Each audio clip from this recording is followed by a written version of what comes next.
It's 4 o'clock on a Monday, and you know what that means. It's time for another exciting episode of TAXI TV Live. He said with a lot of enthusiasm. Why? Because this week's special guest is Ms. Robin Frederick. Yay! And thank you, Canned Band. Thank you, Plastic Audience, and welcome, Robin. Happy to be here once again. Slightly embarrassed probably after that intro. I always love watching the playbacks of the shows and the guests are always singing. I thought the band was live. What a disappointment. Well, they're not. Okay, so as promised last week. Oh, let me get the chat room open so I can say hi to you guys and ladies. Hello, everybody in there. Gloria, Mark, Flufferpuff, Jim, Bubbles, Vicky. All right, the gang is all here, so let's get cranking. Last week, I did a show on Universal lyrics, but the real expert is sitting here next to me this week. And of course, as we all know, Robin has written the best-selling book, Shortcuts to Songwriting for Film and TV. I'm always amazed that it seems like everybody on the planet owns this one, which was the first book. And people think that this book, sorry, I'm covering your face. Okay. I'm so professional.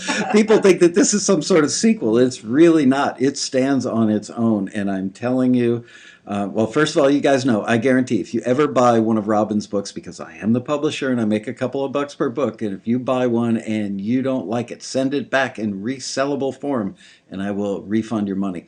But I've only had one guy do that. And what can I say about this book? It's the only book on the market that covers this topic. Yeah, and it still is. Yeah. And for researching last week's show, I tried to find stuff that wasn't in the book, so I didn't sound like I was just parroting everything in the book. There was nothing online that was even close to being as good as what's in the book. And that's because Robin spent a year of her life researching the hell out of this stuff, and it shows. So buy the book. You won't be sorry.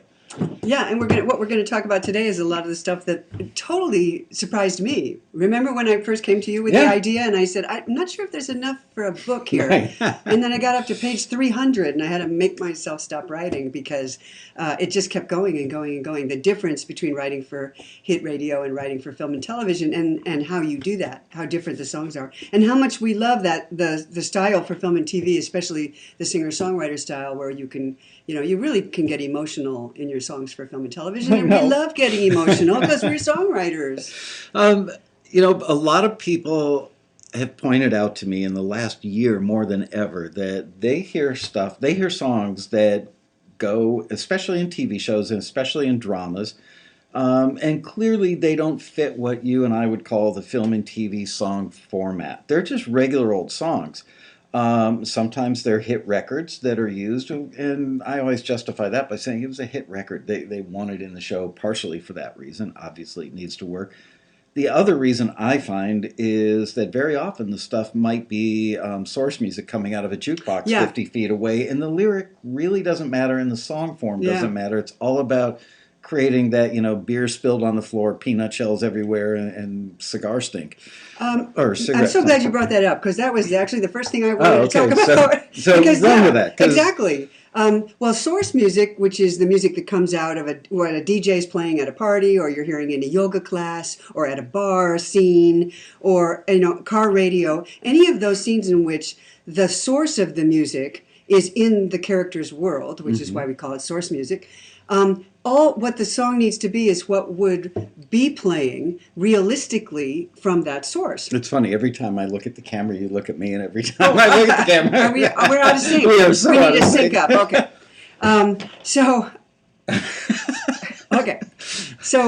What you need to realize is that in reality, source music is creating realism for the scene. Mm-hmm. So whatever a jukebox would be playing in a sweaty bar somewhere is what they're going to play, and that could be, I Love You, Sarah. Right. It doesn't matter what that is, as long as it's realistic for the scene. Is that what we would be playing in a greasy spoon or something? or at a yoga class or at a high class bar or a DJ at a party or whatever. It just has to be realistic. So you can use proper names and you can use place names and you can do storylines. Any kind of country song that tells a story works for a roadhouse, some kind of a roadhouse scene maybe. But that same song might tell too much story to be used in a scene as what we call song score, which is where it's used in place of underscore to get the scene on, give the scene more energy, emotion, or atmosphere. Right. So when you do that, then if you have a song that's you got a character who's sitting alone on a beach, feeling terribly lonely and upset, and Brittany isn't there because he's missing her, then if the song plays, it says, "I love you, Sarah," obviously that's not going to work. So Brittany's going to be really pissed off. She really is. So what you want to do is be careful not to do the scriptwriter's job. So speaking of, as you brought up just a minute ago, speaking of hit songs, working sometimes for scenes. For example, Hawaii Five-O has the budget to use about 15 or 20 seconds of a hit song if they want to. And they'll open the show with something a lot of times that doesn't have a whole lot of relationship to the scene because you haven't seen any of the show yet. So they can open with it and all they're doing is setting the atmosphere or the energy or something like that. And they can do that because they're on a major network, and they can afford that much of a hit song. And Liza Richardson, I believe, is the music soup for that. She's actually a DJ, KCRW. And so she's very aware of whatever's cool now. Well, hit songs are not necessarily the cutting edge cool thing for music supervisors. So a hit song is actually an easy pick, and they tend to avoid them except when a show like Hawaii Five-O wants to draw a bigger audience and they want the fans of that band to come and watch the show. So yes, you can have hit songs, but if you have a hit song like Adele's Hello, you have a problem. You can't use it because the lyric opens with, I brought it with me just to read it, "Hello, it's me." I mean, that's what a character says. It's not what the song's supposed to be saying. So, "Hello, it's me. I was wondering if after all these years you'd like to meet." Again, it's a wonderful song, but for television, it's doing the scriptwriter's job, which is what you don't want to be doing. Okay, you don't want to be writing the characters and the names and the dialogue. You want to be writing a song that sets the emotion for the scene, that creates emotion, creates atmosphere. So that's what we do for song score, and it means that you want to be writing about how emotions feel and making viewers and listeners feel emotion rather than telling a story, filling in the plot line or creating characters. And that's why you can't use names, is because names are part of the character and plot line of the show. So that's the scriptwriter's job. It's the scriptwriter's job to say, John is in love with Sarah, who has left him. Your job is to do what the script can't do, which is to express the feelings that John is feeling because Sarah isn't there, and make the viewers feel it more and enhance the scene more than a scriptwriter can do with just dialogue. There's things we can't say in dialogue. And here's an important distinction, if I may. Why you might hear a song that's got Sarah in it or breaks any of these rules of universal lyrics is because when we're putting taxi listings out, especially for publishers and libraries, they're looking for stuff that they can make the most money with. So while the song could work very, very well in that show for that episode at that time in that scene, and the executive producer or the music supervisor said, "You know what, get me that song about Sarah. I love it, and I think texturally or lyrically, for whatever reason, it works in a scene."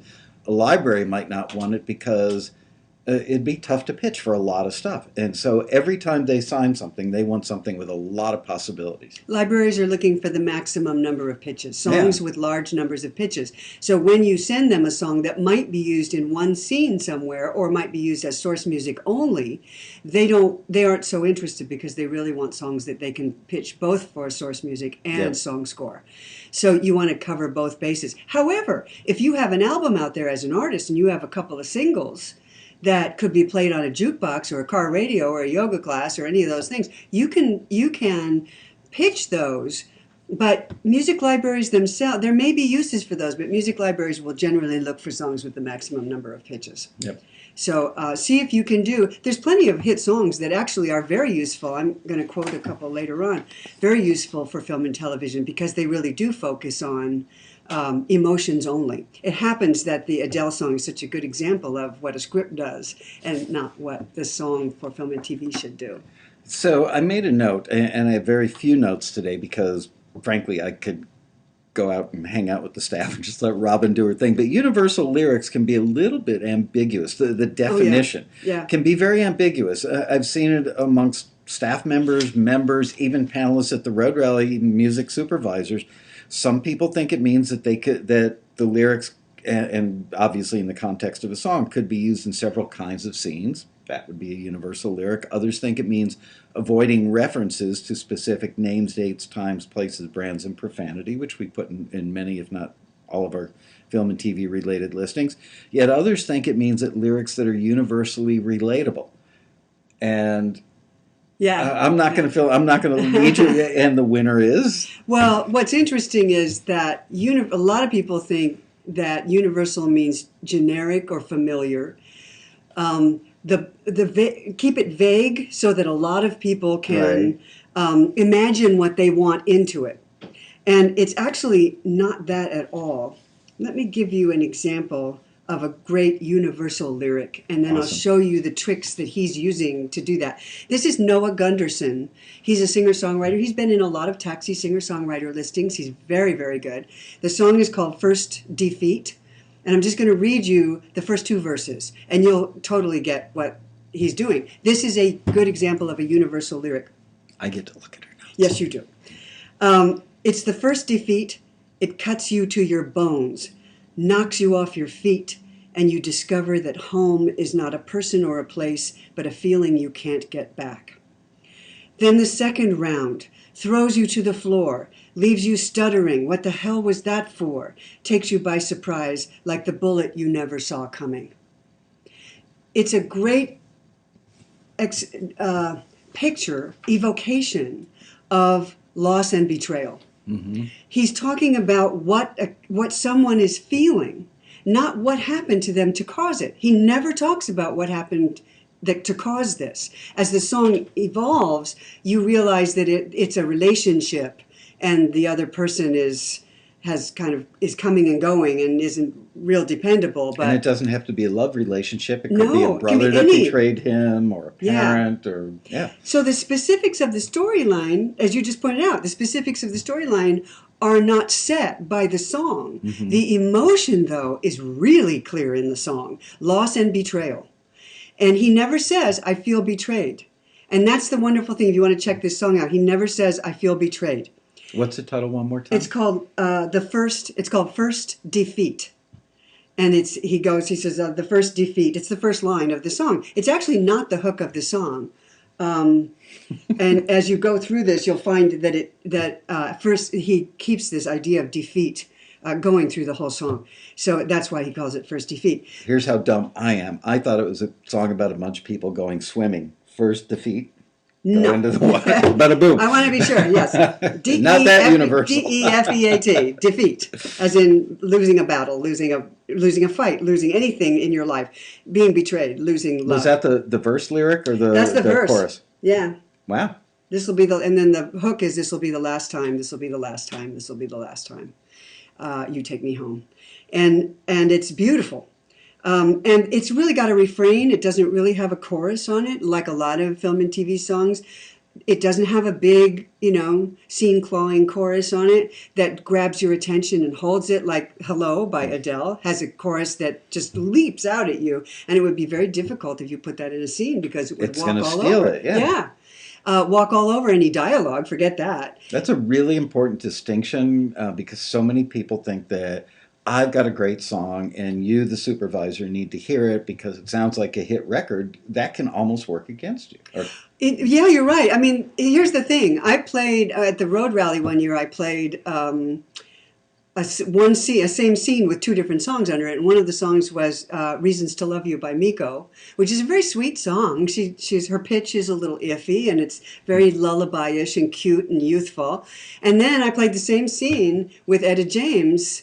At Last. Mm-hmm. And I mean, there is no better song than At Last, and no better vocal, and no better anything. And when you put that song up next to Miko, it kind of makes Miko sound a little bit bad. Makes her sound meek. Yes. And so what I'm pointing out to people was you can have a very good song, like Hello by Adele, which is #1 song all over the radio on 50 different charts. And it may not work well for film and television for a lot of reasons, because the lyric is too specific, there's too much storyline. Because for radio, you really do have to give the listener all the information because there's no visual. When you put song underneath picture, that's a whole different use.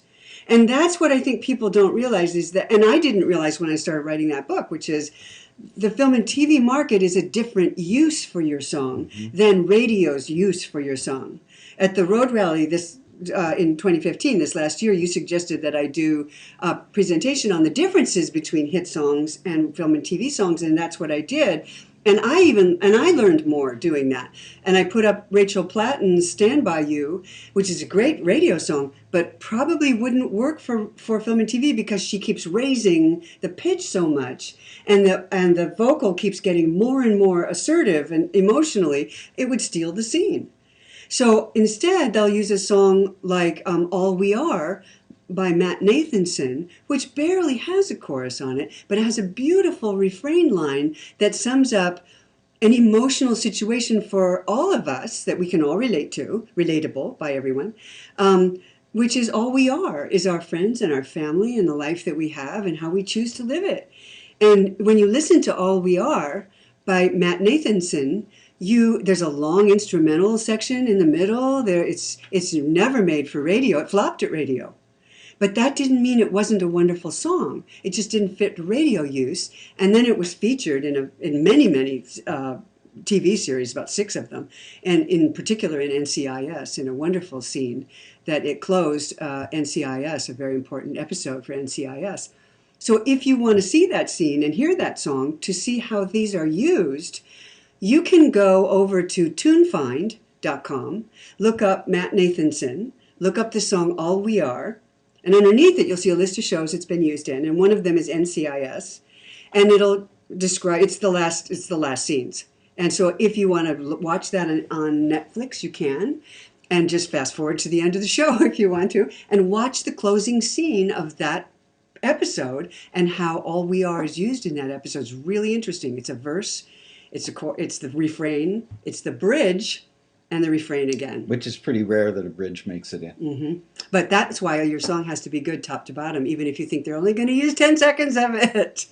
And DeNozo is leaving the show. I know. What are they going to do? I don't know. I think maybe they've jumped the shark. Ziva's gone. DeNozo's leaving. Oh, yeah. They're 13 years into it. Yeah, it's still pretty darn good, but they occasionally have a weak episode now and then. But anyway, so, and like you said, when we hear a song, we heard a song last show I did, and you said, "Oh, that would be great on a scene with Ziva in it." You know, that's right. That song, which was, and he was right. I hadn't really thought of a scene you could use it in, but he thought of one. And there are scenes, many scenes like that. If you watch the episode of NCIS with the All We Are in it, you'll look at that scene and think, how many scenes have I seen like this? Could I write a song like All We Are with that theme of my own? And that's a great way to go about creating film and TV songs if you're not really familiar with the market, because it leads you right into the use, and the use comes first. It has to be a good song, but not all good songs fit the use of the film and TV market. Last week, I was asking the viewing audience if they would suggest scenes that could work for songs that I played from other viewers. But I was a little, not disappointed is the wrong word, surprised that the scenes that they were suggesting were so incredibly specific. What I was really looking for was like, a lost love scene. And people were doing what I did with the Ziva. Remember when Ziva was down in the belly of the boat on her way, after leaving her friends at NCIS. But I was looking for good general ideas, like a love scene, a lost love scene. There are about 5 basic scene types that you see. Can you think of them? Sure. Celebrations, love, lost love, found love. All that range. Achievement or obstacles, overcoming obstacles is another one. Biggie. Fight, conflict is another one. And I can't remember the last one, I'm sorry. So Is it in the book? I'm sure, yes, it is. And Yes, write for scenes that you commonly see on TV. But the thing is, you could watch TV tonight. Pick any dramatic series like NCIS, which is not on tonight. I think Scorpion's on tonight, and I forget what else. And you can pick scenes. You can pick them out. You can pick them out. And one of the areas that libraries tell me they need stuff in is celebrations, because there aren't as many happy songs as there are sad ones, breakups, anger, the kinds of things I was just playing you by Noah Gunderson are much more common, although they're hard to write, than happy songs, which are even harder to write. what's the Fergie song that's evergreen? It gets used in It's I Got a Feeling. Yeah. Tonight's going to be a good night. that one, Cool and the Gang, Celebration. I Yeah. mean, those Oh, are probably God. the two most Yes. perennially used celebration songs ever. You Yeah. can't go wrong with those. Yeah, Tanvi said to me one time, how many times can you play I Got a Feeling by the Black Eyed Peas over and over? And she said, I get requests for that all the time because they played it to death. And they still are. And Celebration by Cool and the Gang has been played to death. So if you come up with a song like that, LMFAO, Party Rock Anthem, those kinds of things, that got used in a big Kia commercial with the soul hamsters. That was a wonderful one. Love those spots. Love that. And so those kinds of things work all the way from commercials, which make you feel good, to scenes in which people are celebrating an anniversary or a party. And you don't want to be too on the nose. You don't want to play. Explain what on the nose is. I've done this on the show before, but you may explain it better than I. Explain what on the nose means and give an example. It's a term of art. Everybody uses it. It is common in the industry to say that song is too on the nose, or we don't want anything that's too on the nose. So, for example, if Adele's "Hello" was used in a scene in which somebody's on the phone calling their somebody they haven't seen in a few years, that would be way too on the nose. No matter how good that song is, it's too on the nose. And I asked a few music supervisors, why do you think that's a problem? Because it is. I mean, you can just tell by the example I gave that that's a problem. Yeah, you'll turn your nose up at it when you see it. You'll know how bad it is. Why do we do that? I don't know, and music supervisors don't know. But what they think is that it's because it reminds the viewer. It takes the viewer out of the scene and comments on the scene. It pulls the viewer back away from the scene, and you realize you're watching a scene. And no director ever wants that to happen when somebody's watching their show. They want you to be immersed in it and believe that the characters are living this. If anything pushes you back from that scene and disengages you, it destroys your experience of the scene, and it drops you out, and then you stop watching. That's one reason why they don't use hit songs, too. Music is rarely, if ever, the hero. Oh, it's because you don't want to hear it. Yeah, you don't want to notice it. Yeah. If you notice it, there's something wrong. So one of the reasons they don't use great songs that have been huge hits, like Simon and Garfunkel, you're not going to hear "I Am a Rock" in a scene in which somebody is isolated and alienated, because number one, it's too on the nose. Number two, everybody has too many associations with that song. It's too well known. And number three, nobody can afford it. That's true, too. There's that. Yeah, they don't get that. So you list love relationships, family relationships, becoming an individual. Life is full of challenges, work, school, or just plain growing up at any age is That was the something fifth one. everybody goes through. We never stop learning, and life is always throwing curveballs. And you reference Unwritten by Natasha Bedingfield, which is one of my what a favorite song. references that you ever used. For And it was a anything. hit. That was Yeah. a pretty big hit. Unwritten by Natasha Bedingfield has been used in a lot of shows because it's on a topic that you don't hear a lot of songs about, which is coming of age, becoming oneself, and standing on the edge of a life beginning And that's a topic that shows up in scripts all the time. all the time. You also bullet pointed confrontation, violent conflict form the core of action and crime dramas of all kinds, and good times and celebrations, which we just talked about. So I want to mention the Do It Now. Choose a scene in a film or a TV show based on one of the groups of experiences described in this shortcut. Then write a verse and a chorus lyric, or two verses with a refrain that's repeated that can accompany the scene. So just, you know what? We can talk about it all day long, but somebody that invests 20 minutes in doing that Right. will get to the end of that exercise and go, I recommend this all the time. I Yeah. say it all the time, all the time. And taking the time to say, okay, this evening after I get off work and I have dinner, I'm going to go into my studio or my room or wherever you can be by yourself.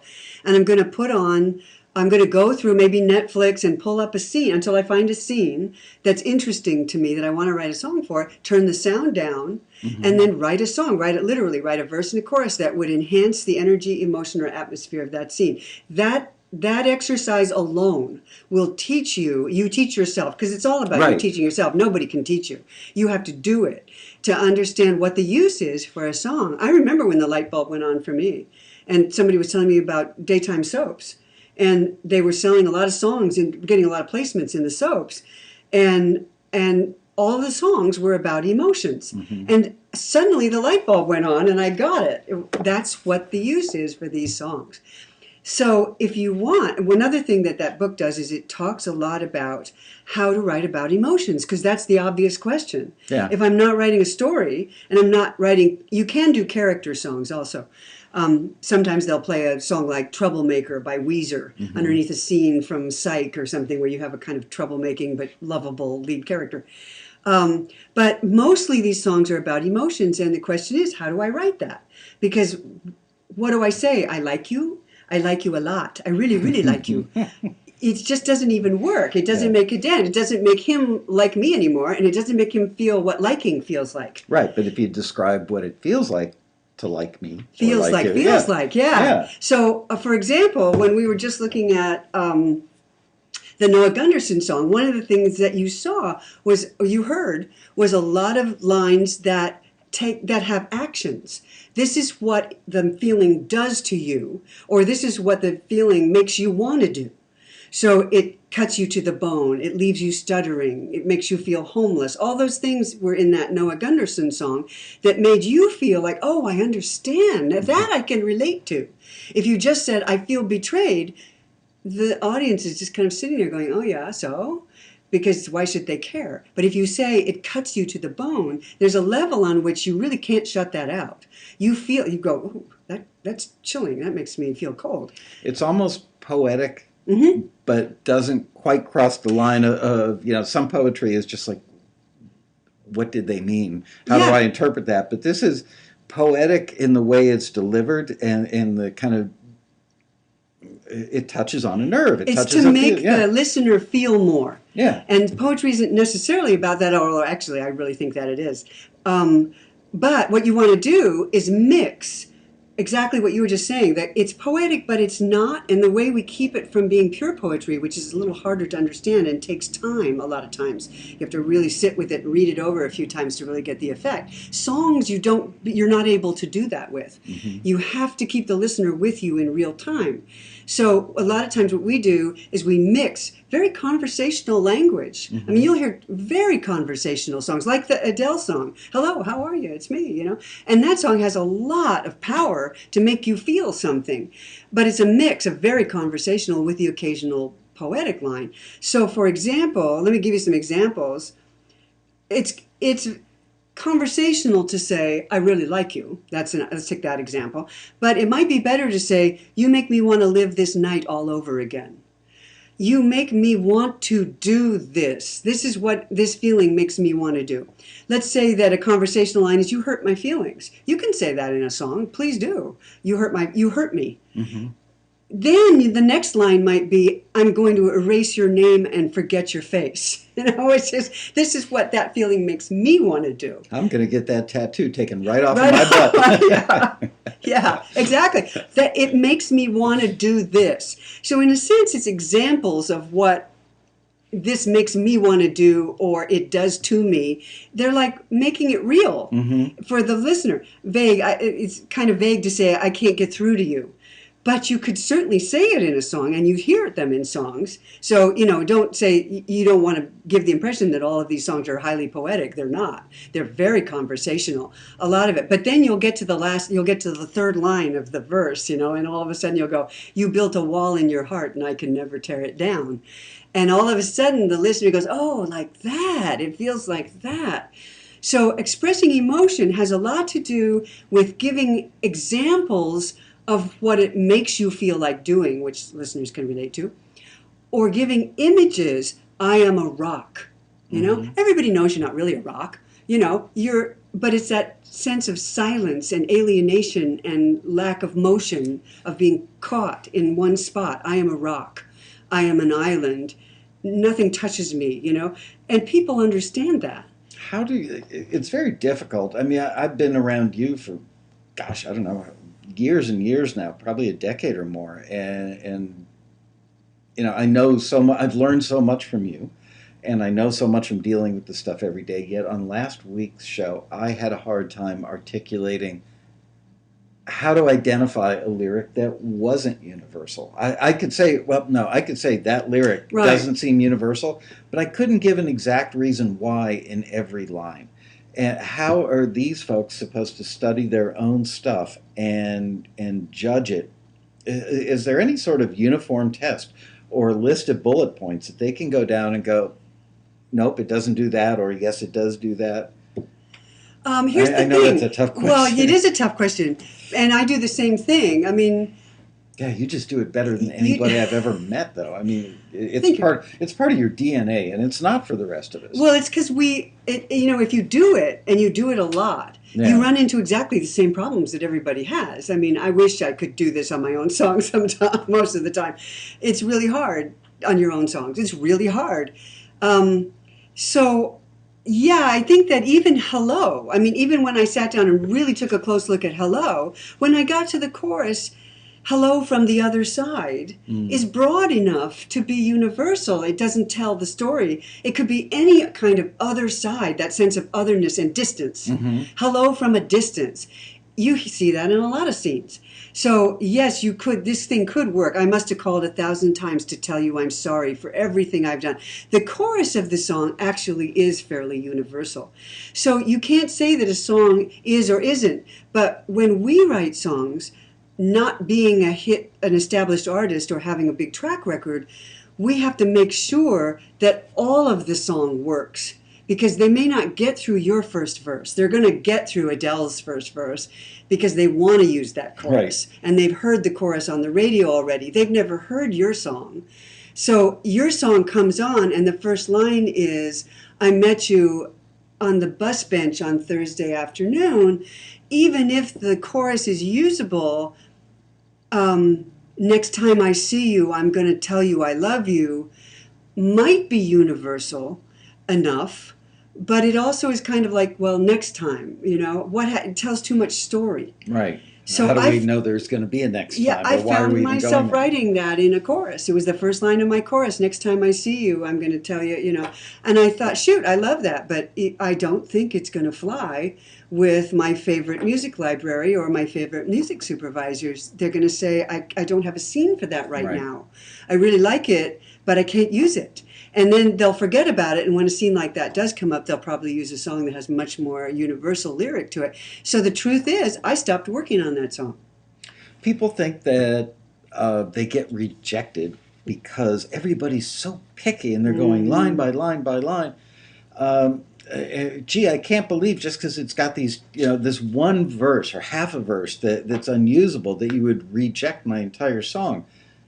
I contend the reason isn't laziness or acrimony or meanness, none of that stuff. It's because they have a limited time to work on stuff and they need the path of least resistance to get to their goal, which is finding the right song. Yeah. So if they have two songs, one of which is an A-, but it's totally usable for all the right reasons, and another one that's an A+, that's got a section that would need to be edited out, they may go with the A- because they don't have the time or the will to do the work. Yeah, and the real problem is that they've got two A+ songs. And one of them works better than the other because your song is an A+ song and the other song's an A+ song. And that little shift, by the time you get to that third line, is, you know, in the one song really makes it work and the other song is just off. They're going to go, of course, with the one that works. Of course they are. And there are exceptions to every rule.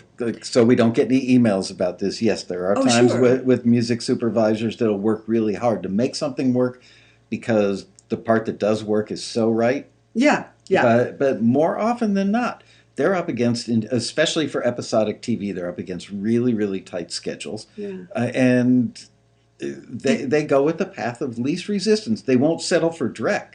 They won't settle for. They really won't settle. Yeah. They can't because their job is on the line. They're going to play 3 Right. songs for the director of the show, who can fire them. Yeah. The producer, excuse me, if it's a TV series, for the producer who can fire them. Mm-hmm. And if they play the 3 songs too often that don't work, they're out of a job. And that's pretty scary. So your song makes or breaks their job a lot of times. And I don't know how many of you folks, I know some of you were at the Road Rally this last year when Frank Palazzolo played the scenes from, was it Scorpion? He was, what was it? Scorpion, Yeah. and the other one with all the like federal agents that share a house, beach house. Oh, yeah, Graceland. Yeah. Yes. Graceland, and he's a great music supervisor. I love his stuff, and he played songs from Taxi members, and the audience, you could feel it the minute that song didn't click with the scene. The minute it didn't, you know it, and you can't risk having the viewer drop out of a scene. The producer will strangle you if you play something for the producer that the producer drops out of the scene because they have the same reactions you do. Yep. Trust your reactions. If you're and one of the things I love to do, and I love it that the Road Rally does this, is that I love playing a scene and putting different songs to it, especially, and then put one of your own to it. Play Music Supervisor. I think I just posted this on my Facebook pages. Put yourself in a music supervisor's shoes, because that's who's going to be picking your song. And if you can't find a bunch of scenes that your song works for, that you go, oh yeah, that's right, that's exactly right. Play it, in that case, if you want to, play it for your friends, but they have to understand. Play it for other Taxi members. Have other Taxi members look at the scene and look at your song with it. Because Taxi members are some of the most educated people in this entire market. Because you're watching this, because you go to the Road Rally, you actually know more about this market than any place else I go. And you know that when you put a song to a scene, it can change that whole scene. Try putting different songs. I've done it at the Road Rally, putting different songs to the same scene. Yeah. It totally changes it. Yeah. Completely changes the outcome, what you're expecting the next scene to be. And if you're laughing and having a good time, and the next scene is, and this leads right up to a killing, a murder, or something like that, you've destroyed the entire show and it's your fault. When Palazzolo did his thing at the rally, he wasn't playing any music that was bad. None of it. No. First of all, we did 2 different. He complimented our members a great deal by saying the 6 songs that we picked for a scene in Graceland, any one of the 6 could have worked excellently, which I found to be a very high compliment. But he would go through a file. Here's how he worked in short, is he has the video, and he doesn't sit there and synchronize it. He just does a hand sync. He just hits play on the downbeat of the song against the scene. And like 3 to 5 seconds in, he hits fast forward and goes another 20 seconds in, hits play. Then hits fast forward again, hits play. And what he's doing is looking for the arc of the song to see if it matches the arc of the scene. And he only gets to the middle or the end of the arc if the beginning is working. Right. So if there's not some magic there in the first 3 to 5 seconds, he won't go searching through the middle of the song oftentimes because there's just no magic.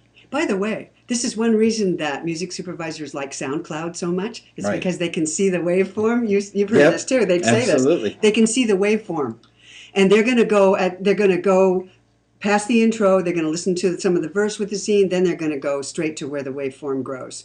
So SoundCloud is a great place to put your music, and anything that take shows a look a at waveform. it yourself. Yeah. Because they look for edit points. They look if the wave is flat all the way across. I've had supervisors say this on stage at the Road Rally. If the waveform is flat, chances are they won't listen to it because they're looking for valleys that are edit points. They're looking for dynamics that show up as mountains. There you go. Yeah. So I'm so glad you guys. I noticed, I was reading a little bit, that you picked up on this peer-to-peer idea. Of playing, getting people to look at a scene. Maybe it's available on Netflix, and just giving them the scene and saying, here's my 3 songs. Check. Would you do this for me? I'll do it for you. Because that's pretty much work.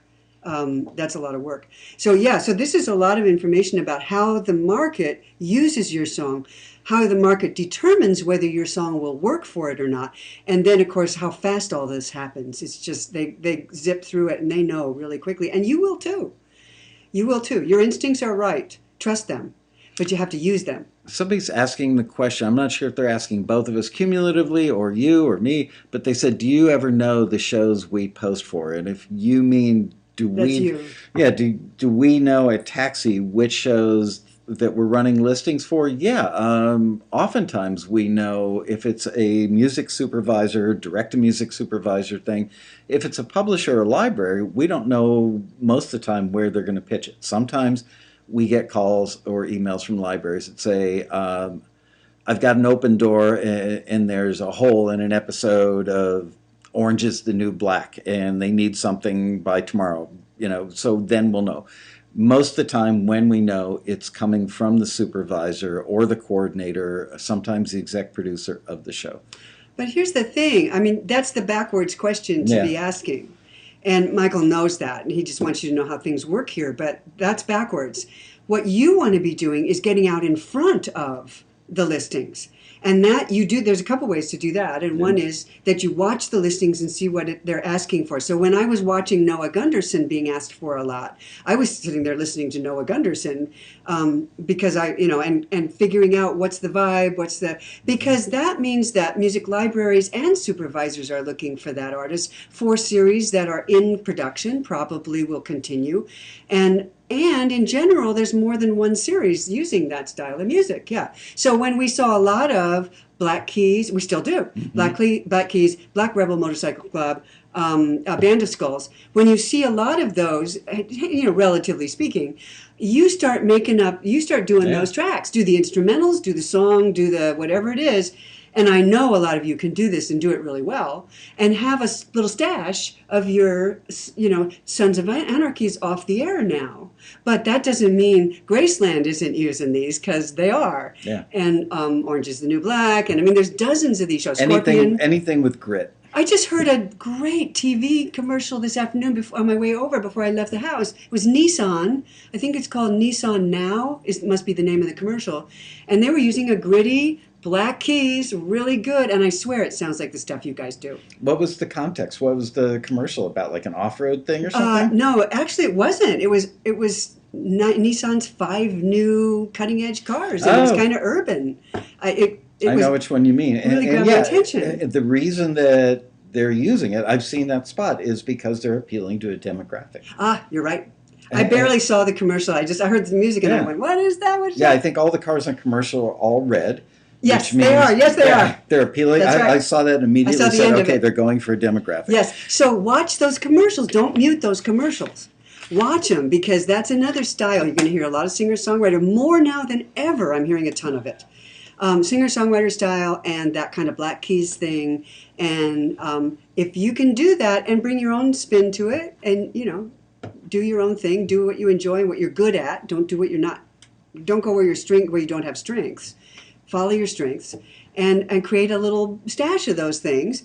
And then the next time you see that taxi listing, that's the trigger. Then you guessed right. But watch TV.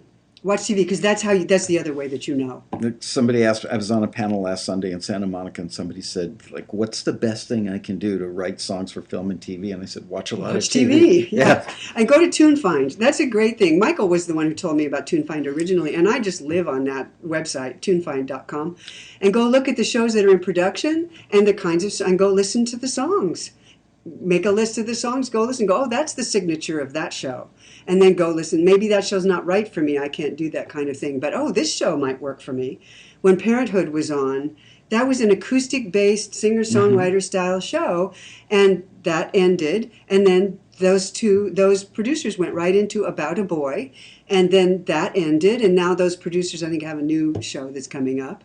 And so you can do your homework really easily. All that information is available online. Remember when your parents used to say, don't watch TV? You can tell them they were wrong about TV. This. Yeah. And get paid for it. Yeah, don't play video games. Oh, wait, I'm making a lot of money playing video games. All right, let's listen to a song. We actually had 3 pulled for today's show. We're going to skip one of them because there's some profanity in there and kids watch this. Hard to believe, but yes, underage kids watch it. There's another reason, because kids watch TV. Yeah. So you really can't submit a song that's explicit. Unless it's going to HBO or Showtime. You can do that. That's absolutely right. Or it's going to a film. Yeah. So if you have rap or you have rock that's using words that are explicit and you normally couldn't say on TV, then it's going to really limit your possible placements, and libraries won't take them. So yeah, And this that's is a live show, so we can't bleep do it. it. So sorry. Okay, so we're going to listen to a song called "I Felt Led," and it's Lead. Oh, don't tell them. You did. Yeah. Anyway, Well, Lead. It's yeah, Lead. well, I didn't But want- here's the thing. Yeah. Listeners will never see that title. So when you do that, when you read the title Right. first and you see the play on LED versus LEAD, the listener will never see that. And in this case, it doesn't matter because the use of it is clear. I messed up again. Here we go. Fell in love with a backwoods girl. What a full moon night. Sky was all lit up. Mirrored stars in the hood of my truck. I prayed and prayed like she would say yes. Time to pop the question right then, I guess. What went wrong? I was so sure.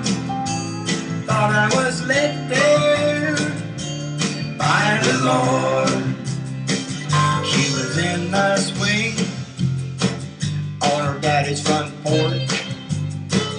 I got on one knee by the light of the torch.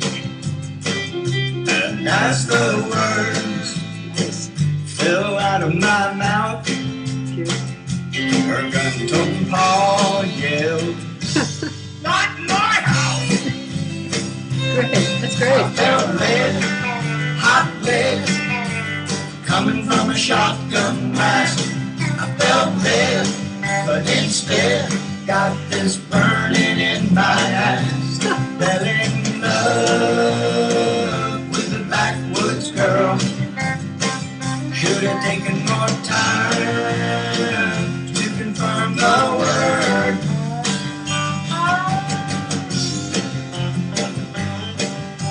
Can we listen to the whole thing or can we talk? Just talk. If you've got stuff to say, let's go for it. Great. I also want to comment that Absolutely great. I think the gentleman who submitted the song that we can't play because of profanity is saying, I can't believe they're not using my song because it's got the F word in. It's a live show. If it were a video, if we were taping the show and I could bleep it out, I'd have no problem. But there could be kids watching the show. So, Yeah. all right. Yeah. Onward with I Felt Led. Yeah, let's go back to your comment, which is I felt the title that's written here is I Felt Led, Lead, as in the shotgun blast that you get to in the chorus. Very cute. Very, very cute. This is a charming thing. But I noticed reading the lyrics now, because I didn't before, I felt lead, Lead, hot lead, coming from a shotgun blast. So he makes it really clear Right. what the lead is. But the second line is I felt lead, LED. Right. But instead got this burning in my ass, and I fell in love with a backwoods girl. So you can't do, unfortunately, it isn't recommended to do, because there's no can't in songwriting, but it isn't recommended to do this, to play on words that have spelling clever tricks in them, because the listener never knows that. And so the listener would have to stop and think, wait, what does that second sentence mean? I thought it was lead as in bullet, and then he says I felt lead, but instead I got this burn in my ass. Wait a minute, that doesn't make sense. And this makes the point of the contrast we did at the Road Rally last year between radio and record stuff and film and TV. In the context of radio, you would hear the song repeatedly. If you bought the record, you'd hear it repeatedly. You would get the joke. Mm-hmm. You know what I mean? Maybe.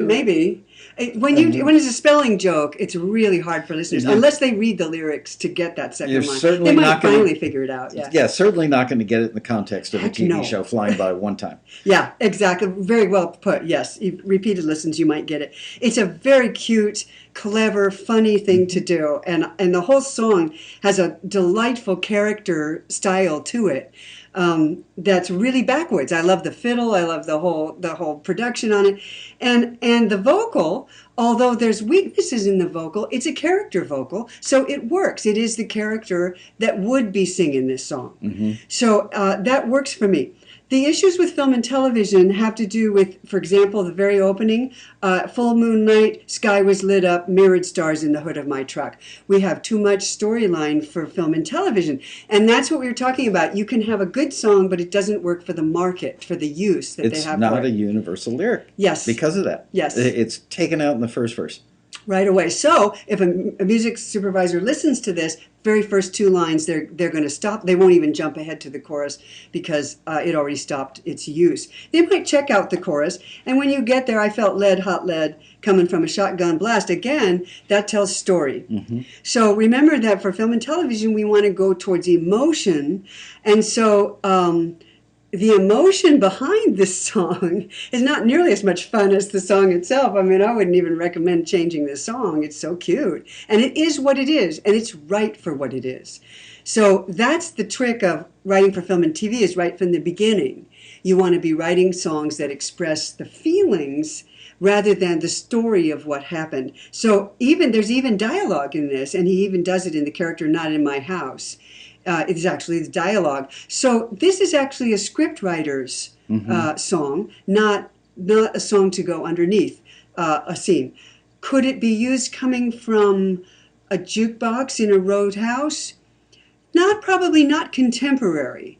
This would pull us back towards a traditional Americana style. So maybe in the 1950s in a roadhouse jukebox, maybe. It could be used as source music, but would be difficult to use in film and television.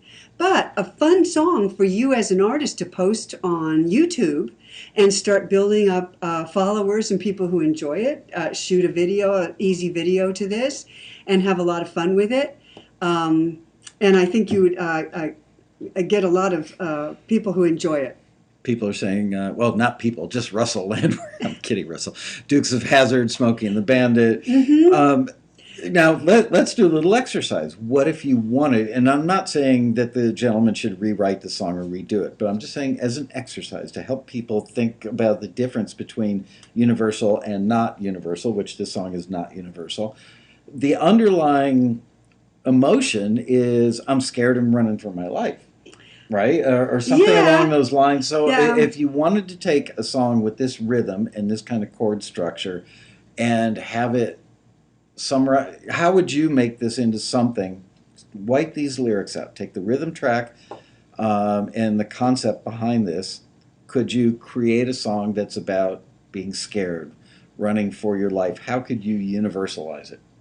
You're not going to let up on me today, are you? Well, I'm trying to get them to. That's a good question. Because this is the kind of stuff I was having a hard time with in the last episode. Mm-hmm. I wanted to fill in these blanks for the viewers, and I felt that I wasn't good enough at it. So if you had a scene that's this, in other words, what you're saying is, if this describes a scene, if you had this scene, and I can think of another song, which is Dierks Bentley's "What Was I Thinking."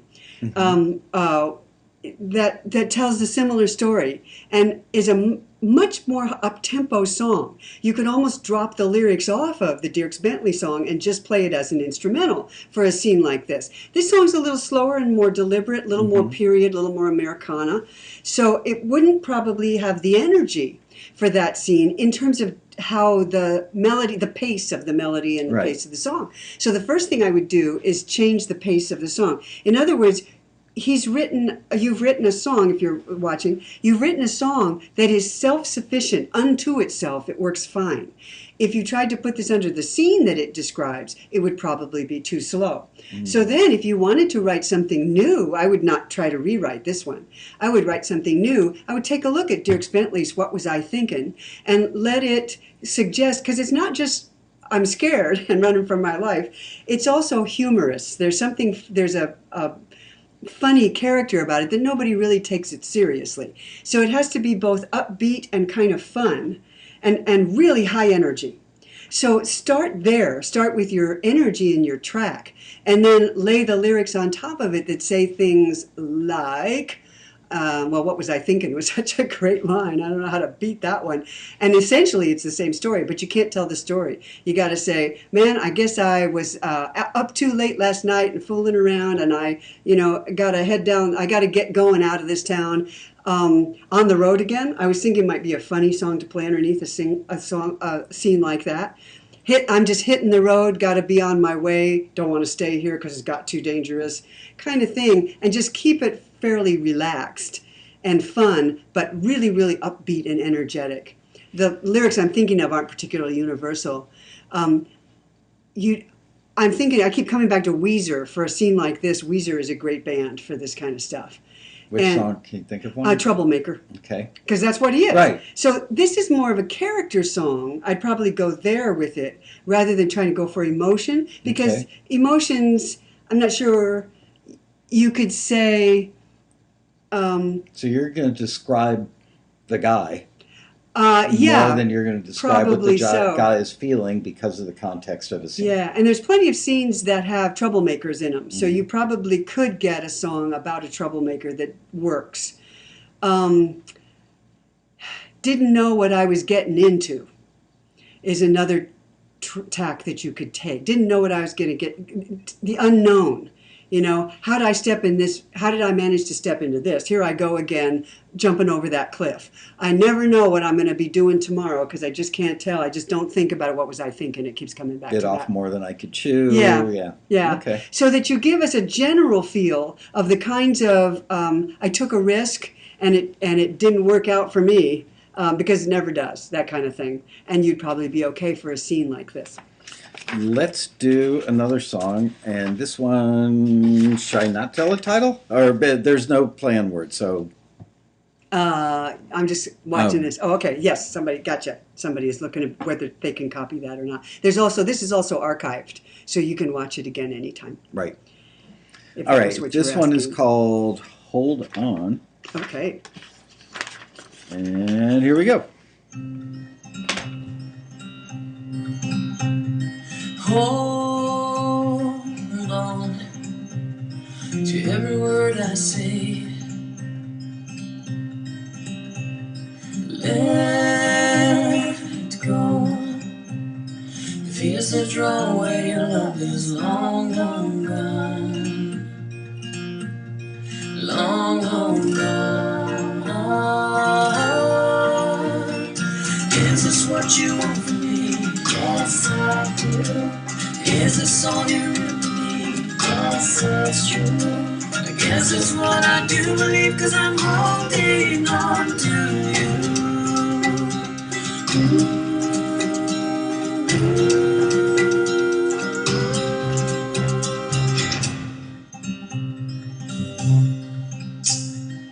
Hold on, this isn't just a dream. Let go. That's really nice. That hold on, let go. Really Memories where love is long, long gone. good melody structure there. Long, long Where it just keeps going at the end of the second line. Is this what you want from me? Yes, I do. Is this all you really need? Yes, it's true. This is what I do believe, 'cause I'm holding on to you.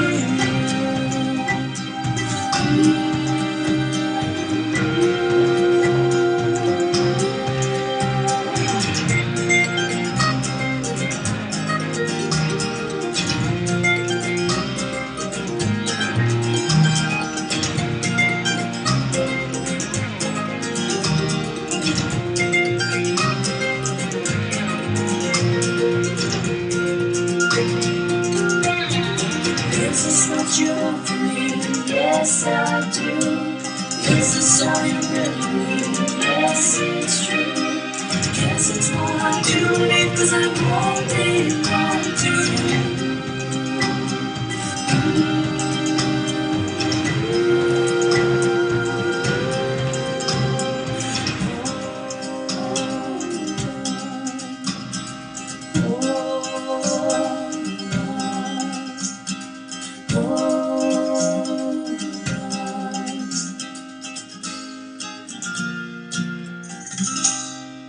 Good. Very good. Yeah.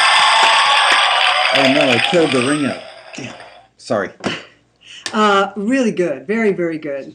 Yeah, I mean, this definitely, the song itself would work well for film and television. It's a common scene. Two people, saying, I'm committed to this. We're going to stay here together. We're going to be together no matter what. That's a common scene. I love the hold on, let go parallels. I mean, it's just beautifully written. and the vocals are very, very strong.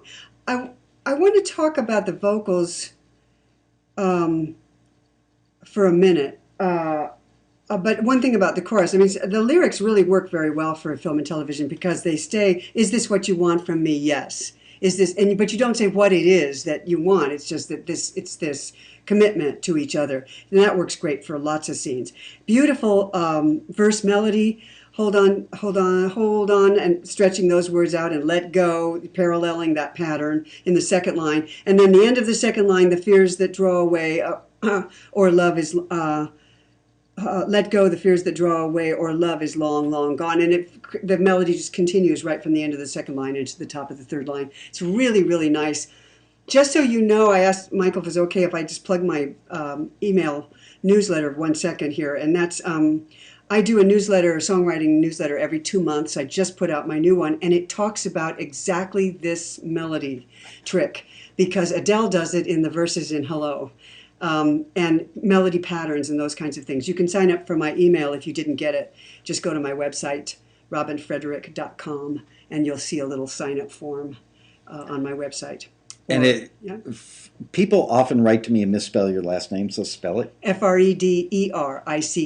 Right, they always mess up the ER part and just do and Frederick. Or you can just go to mysongcoach.com. That's my other website.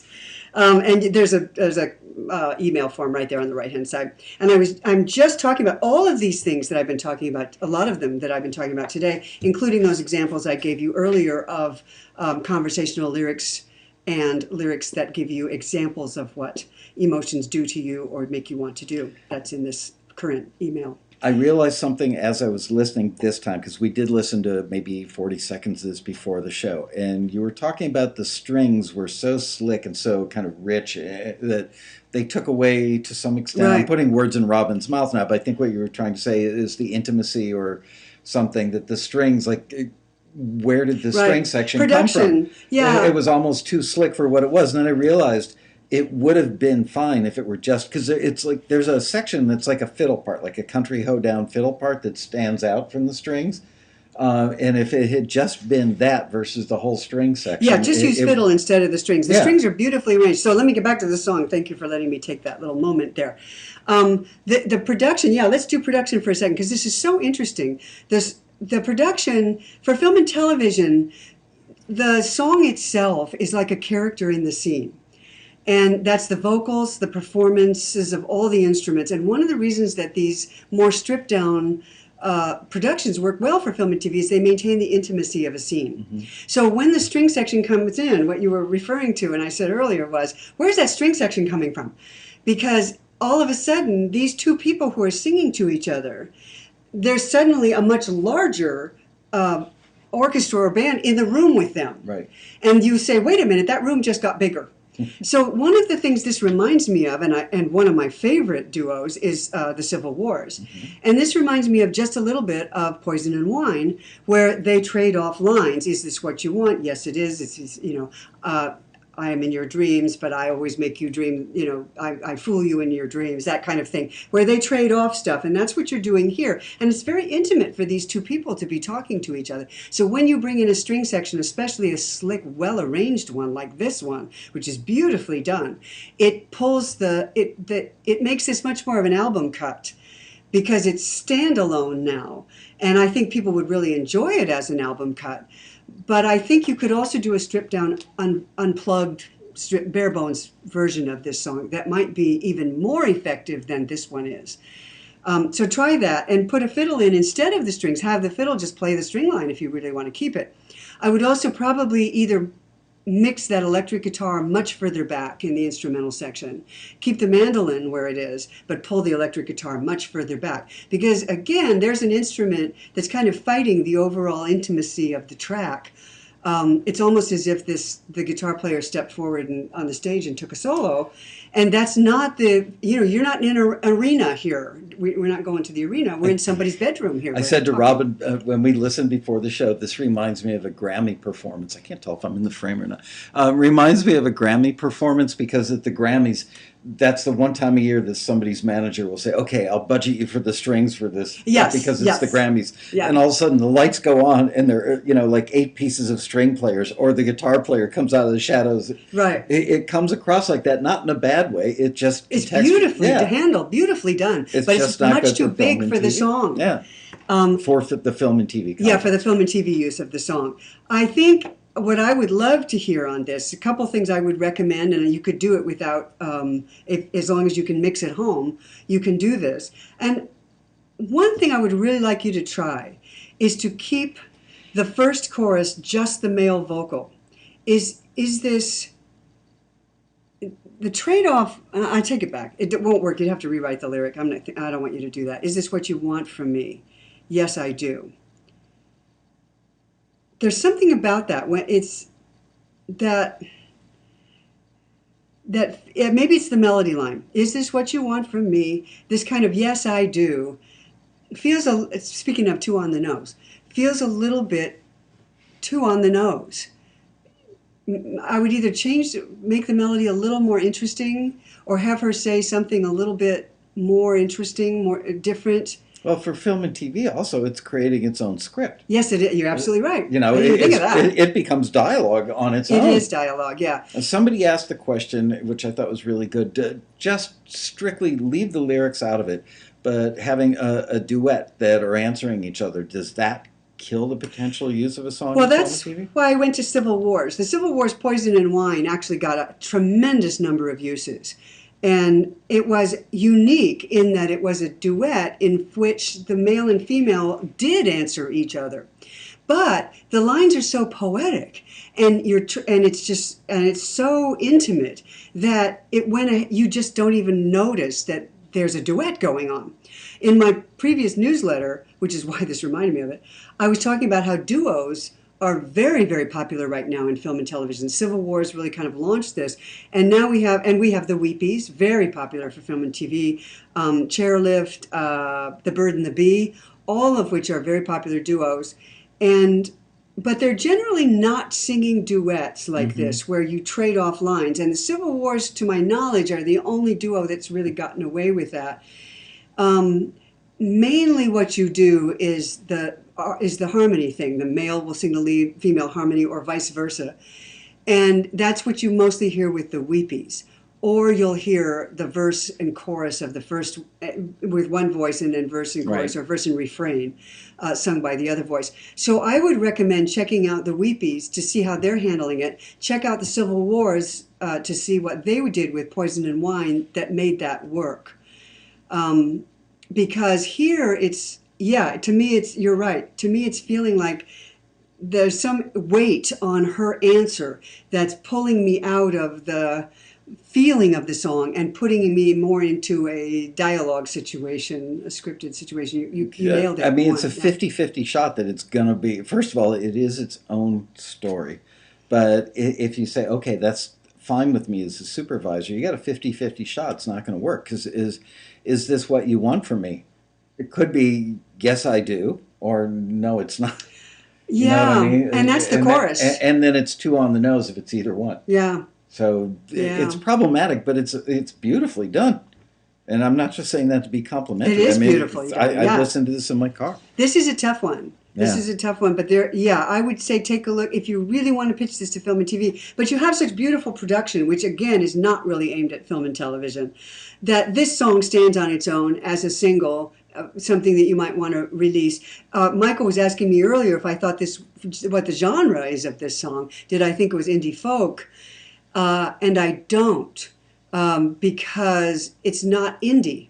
Indie has a tendency to be a little raw in the production, and definitely not raw. Yeah, but the vocal has that indie feel, and of course it has the folk feel to it. But by adding that orchestral backing, you took it out of the folk genre. So take a listen to "Let Her Go" by Passenger, which was a huge hit, and at the same time is really in the folk genre. I don't even really put that in indie folk. It's almost like straight folk, but it has a pretty big production to it. and you could take a look at how that song is getting away with large production. I'd be a little worried here with, I would take a look at Let Her Go, because I think that's where you are. It's folk, and it's not indie, and it's got a big production on it. So we've got about 21 minutes left, and I want to open up That'd be to great. audience questions. And I know it's going to take you guys like 15 seconds because of the delay to get some in. So I want to talk about one more thing while they're forming their questions, which is, does genre matter that much? Yeah. Yeah. I'm trying to think of a reason why, a good reason when it doesn't, but I can't. And Genres are huge. Let me just jump in here. yeah, Don't because even work at it. I got an answer we for get you. pissed off members. It's like, why are you looking in a narrow Yeah. genre? Tell them why. I will tell you, when I'm writing a song, the very first thing I ask is, what genre am I writing in? Because if you don't, then you will make decisions all along the way, big ones and small ones, that have nothing to do with the genre you're writing in, because you don't know what genre you're in. And then when you get finished, when I was head screener here, I used to get asked all the time by real people just like that who were really angry, and they were chasing genre and trying to figure out what genre they were in. And I'd get this question that says, what genre am I in? And I'd sit there and I'd say, you're asking at the wrong it's the cart before the horse here, because it's like, and the way I describe it is, it's like trying to shove your foot in the glass slipper the day after the ball. It's just not likely to fit. And you've done a lot of work and invested your talent, your time, your energy, your money, all of that in a song you don't know how to pitch, because if you don't know what genre you're in, you don't know how to pitch it. But sometimes people will, playing devil's advocate here, people will say, well, do you guys actually get a call from the music supervisor saying, find me a blues rock song? And the answer is yes. Oh, yeah. Yeah. And tell them, I don't know if you and I'd have the same answer, but why do we get that call? Because blues rock works, for example, in certain scenes and certain shows. As we said before. AC, yeah. adult contemporary, is just nowhere near blues rock, nowhere near it. Right. It's a great example.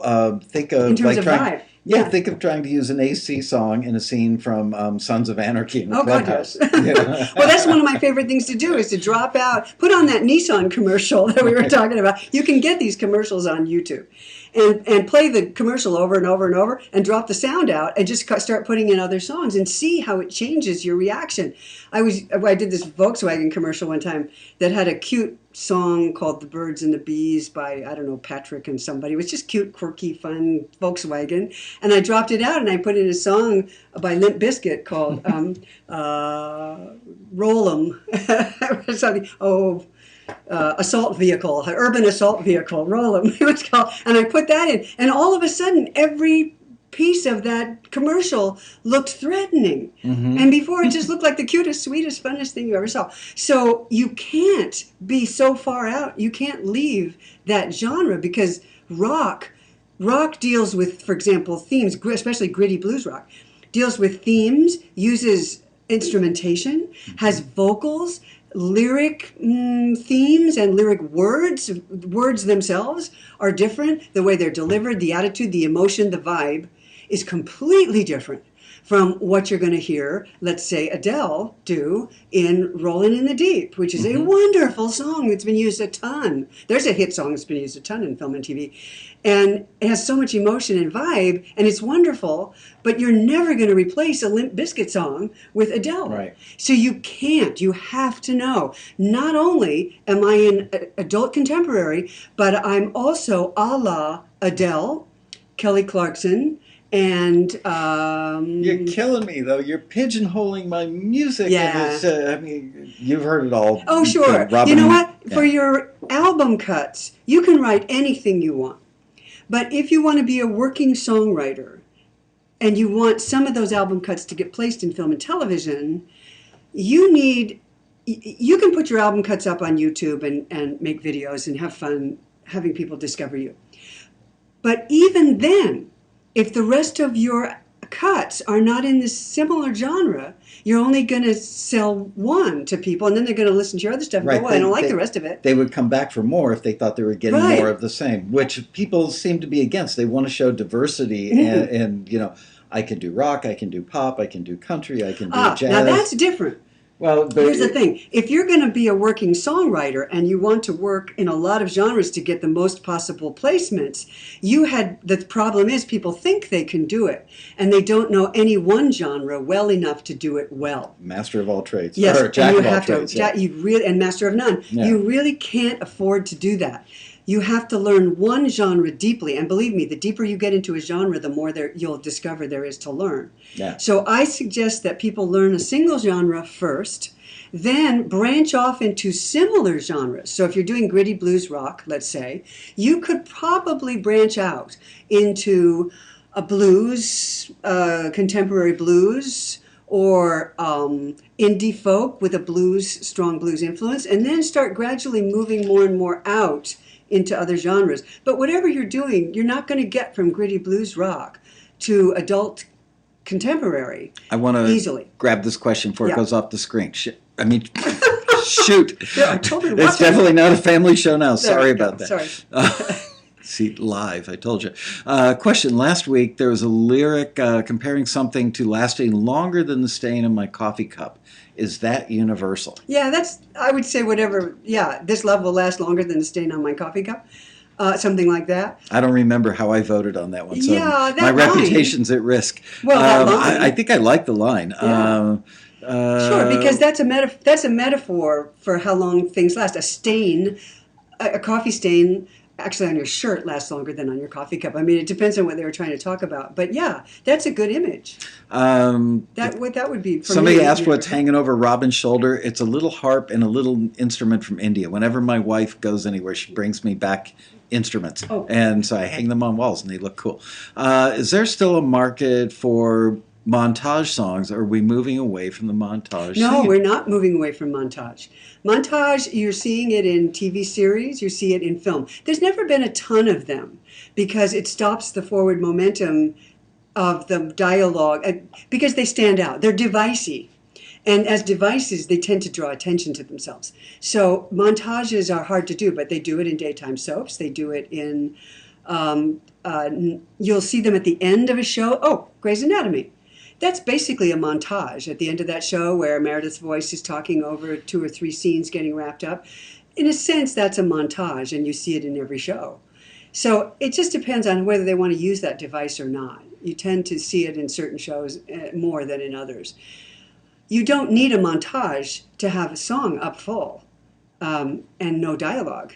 Again, my apologies for letting that word slip. It's only like the second or third time in 5 years. Shoot, I just saw... See, that time I didn't say it. I just saw a great question. Now it's gone. Current top 5 genres? Yes, what are the genres? The current top 5 genres, I would say the best way to do that for film and television, I would say singer-songwriter a la Noah Gunderson. And you know what? Just look at the taxi listings. That'll help you. I've seen less singer-songwriter. We're getting more listings for instrumental singer-songwriter, which, again, I've always said this. There are 2 ways to make money with your song that has lyrics. One is with lyrics, and one is a mix minus vocal. Sometimes you need to fill in a melody instrument just to keep it interesting or dynamic. Sometimes you don't. But every song has that possibility of being an instrumental thing. Sometimes they want cues, sometimes they just want an instrumental that's more like a song, but we're not seeing as many singer-songwriter things for montages as we saw a year ago. Any idea why? You watch more TV I can't say anybody watches more TV than I do, but... well, I watch selected scenes. I go to TuneFind and I see what's being used. And I then just go watch the scene. I don't watch a lot of TV. I have now trained my wife to go background vocal source. All right. She's had enough of me at this point, at least. So you were asking about the top genres, and I would say singer-songwriter still dominates shows like Castle and Bones, and shows that use full-up songs at the end of the show tend to use singer-songwriters still. Blues rock, I would put right up there with, the a la the Black Keys, still hearing a ton of that. Indie folk Americana, I hear a ton of that. I'm actually hearing a lot of that out of England, out of British TV shows. They seem to love it, and it seems so out of place with these lovely British accents, but they seem to like it. And then we're seeing the shows that are coming along like Empire, Nashville, and Vinyl, which are using particular styles, and there are music-based shows, so they're in fact just driving those styles right into the ground. And I think we're going to start to see more of those styles being used in other shows because audiences like them and they're being exposed to them. So that would be country, that would be urban, or melodic. Urban AC it's called. That's a more melodic style of urban, and vinyl, of course, is rock from the early '70s, late '60s. Late mid '70s, even up to It's a pretty broad. Yeah, I was surprised to see the late '60s stuff in there. And frankly, I've noticed in that show there are inconsistencies in some of the music. I'm noticing it too. For all the people that they've used. I mean, what's his name directs it? Greatest director of all time. Anyway, all-star people working on the show, and the music supervisor, maybe Evan Clean, I can't remember, but I noticed some inconsistencies in the genres. Watch NCAA basketball. The other thing that's interesting is, I didn't think of this. In extreme sports, they're using a lot of punk rock and edgy rock and grunge rock. And in mainstream sports, they will use rock that's a little 90s-ish even.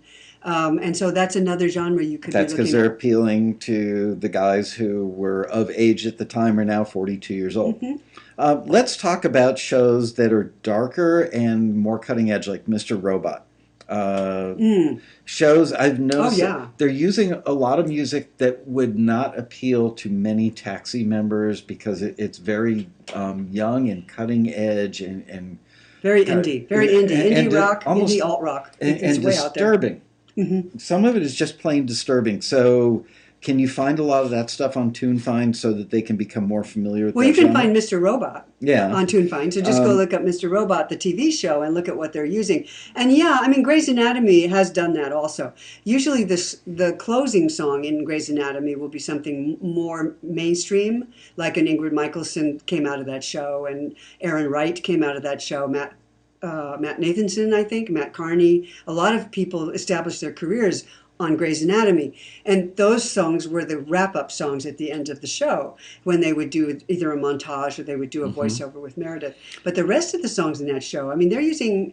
I remember when their hot band was Youth Lagoon. They were pushing it. Bon Iver came out of that show. Here's a great comment that's very apropos. It seems that singer-songwriter no longer sounds like James Taylor and Carole King, more like Ed Sheeran. Well, of course. Yeah. Then not even Ed Sheeran. Not even Ed Sheeran. Ed Sheeran is radio. I call it pop singer-songwriter. That's John Mayer and Ed Sheeran and Adele. But the point is, people are clinging to the original singer-songwriters. They may have popularized the format, but you wouldn't buy the same curtains or the same couch or the same dishes or clothes or anything. You wouldn't buy the same clothes we wore back then. Everything does come back around eventually, but it comes back different. Yeah. This is really a good point. I'm so glad you brought this up. Whoever asked that one. You're absolutely right. But a lot of the old styles are coming back around, just like clothing comes back around. But when you look at it, if you were there in the 80s, you know that today's take on the 80s clothing fashion line is not what we actually wore, thank goodness. Right. In the 80s. It's a new take. It's a blend of new and old. It's a nod to it. It's a nod to it, yes. That's real put. Homage here. And so Fancy words. Yeah, for nod. You want to take that and give it a new look. So it's a nice idea to collaborate. That's when you listen to, let's say, Bruno Mars and Uptown Funk with Mark Ronson. There's so much of the great funkadelic period. Somebody's talking about it right now in the chat room. Yeah, funk. We get a lot of requests for funk lately. Funk is hot. It's hot, yeah. So, but you want to give it that a little bit of a current polish, unless you're pitching to a period show. So let's take a look at Mark Ronson's Uptown Funk.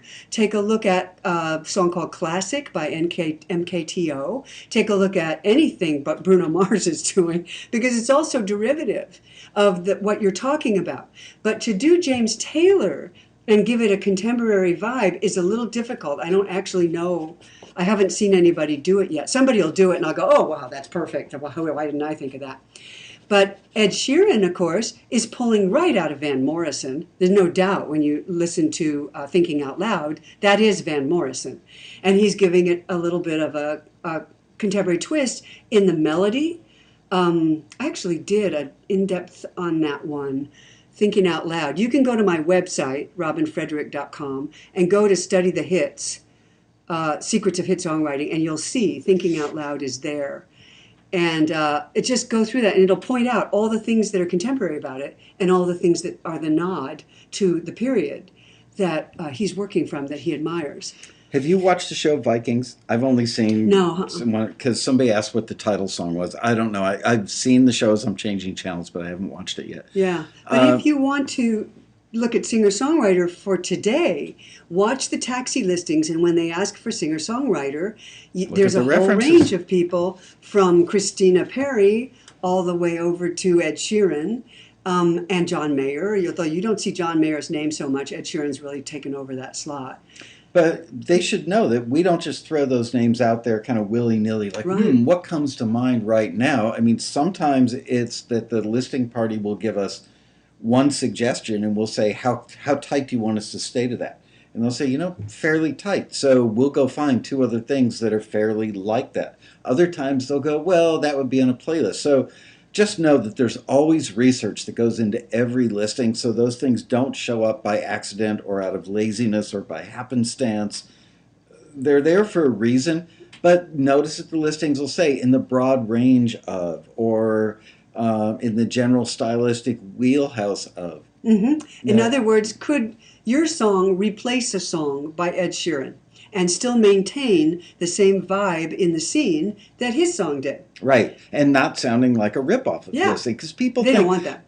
Members say, I submit less and less because I don't have a song like Ed Sheeran. They don't want a song that sounds like Ed Sheeran's song. They want something that maybe has a similar guitar vibe and a similar modern rhythmic approach to singer-songwriter like Ed would, combined with like a hip-hop beat under it. So take a listen to Ed Sheeran's hits. I mean, he's got so many. Thinking Out Loud and Photograph, which is a stunning song to be studying. And take a look at how his melodies weave around and his lyrics paint pictures. And then write something with a mid-tempo vibe, guitar-based, and your own concept of what a love song should be, with a fair amount of action like we were talking about, then images and physical senses to get that across to the listener. And that you're kind of doing Ed Sheeran. If they ask for Ed Sheeran, they probably want a male vocal, unless they specifically say female vocals okay. If you want to make money in the music business, if you could be the female Ed Sheeran right now, you'd have something labels would love. Yes, if you could be the female Black Keys, you could make money too. That would be awesome. I think, Okay, let's recap on definition of universal lyrics for those who joined us late before we closed the show out. Universal lyrics, here, I'm going to go back to my notes, sorry. I said in the beginning of the show, universal lyrics can be a little bit ambiguous. Some people think it means they could be used in several kinds of scenes. Others think it means avoiding references to specific names, dates, times, places, brands, typo, and profanity. Yet others think it means lyrics that are universally relatable. How would you define it? It's universally emotionally relatable, because your job generally is to create emotion, energy, or atmosphere underneath a scene. And so the lyric, what you want to do is go through those scene types we talked about. Your best bet is to pick a scene type that's generally used. You can find them in this book. Yeah, the 5 scene types that I find. And you can watch TV and write down the scene types that you see. Action scenes, not so much. You're going to stay away from those. But emotional scenes is where they use the songs, or in scenes in which they want to create energy or atmosphere. And so those are fairly universal emotions that everybody feels. And then you stay focused on those emotions by expressing the way that they feel in your body, or what they make you want to do, or what the emotion does to you. And focus on that. And what you'll find is that most of the songs, not all, but most of the songs that you hear, especially the ones that are given a featured performance that say up full at the end of a show, those kinds of things, or in commercials, TV commercials, most of those follow those guidelines. They are generally universal themes or situations, and they express the emotion that people feel during those situations in a way that makes the listener respond with by feeling that in the moment. They feel what you feel. And you simultaneously are better off avoiding specific names, dates, Right. times, places, brands, and profanity, because you can't say that I met Susie Sunday night as the sun went down under the arch in St. Louis while I was drinking a Budweiser, and then we did. Don't mention blah. Budweiser. Yeah. Okay. I mean, all those things Yeah. take you out of the scene and take you out of the running for a scene. So, What you will see sometimes, and just so that people don't go, yeah, but I heard a song on a TV show that said Right. December. What you will see sometimes, there are some words like December that even though it's a specific time, I met you in December, they also seem to suggest emotions. December tends to suggest coldness, sadness, sorrow, darkness. So in I Am a Rock, I just happened to be reading that lyric recently. I Am a Rock, he says it was a cold December, a shroud of snow on the ground. I mean, it's just a beautiful series of images and he uses the word December as emotional code almost for what we mean when we talk about a cold December.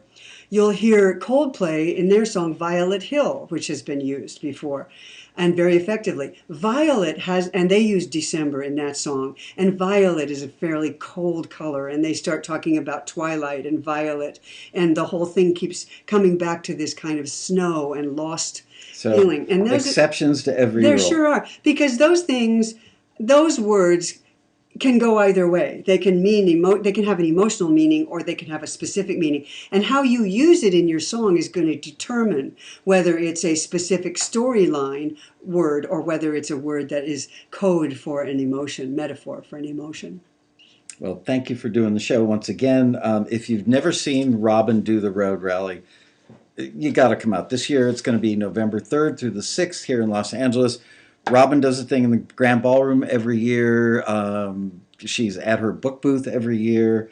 You don't do mentor lunches, right? No, because you blow out your voice. Yeah, I do. I can't do the ballroom when I do that. But I'm at my table like all 3 days. I'm there Thursday night too, 3.5 days. And I love talking to people. I love answering questions, and talking about songwriting is like only thing I ever talk about anyway. Again, going to plug the book because you know what? Read the book before you come to the rally. That way you can write your questions in the back of the book and have them ready to go rather than just walking up and simply saying, great book, I read it. I mean, if I were going to spend 5 or 10 minutes hanging out with you, I would ask about something that I wanted a more elaborative answer on, which I can't imagine not being in the book. And also make sure that you use the do it now things that are in the book. Do it. Seriously, the do it nows... you couldn't help but get better in a week. If you just did 5 of these do it nows, one every night for a week, and you don't get dramatically better in a week, then you're not doing them. Okay. It's that simple, because I look at these things and go, yeah, that makes perfect sense. Rewrite the lines in the cliche game, then write a verse and a chorus lyric using 1 or 2 of your rewritten lines. The cliche game is, it's all about practicing. It's just practicing. I just did this in my newsletter. It's how do you practice songwriting is the song tip in this month's newsletter. And it's how do you practice songwriting? How do you practice songwriting? You practice piano and guitar and vocals, but that's how you do it. You break it down into stuff you can practice.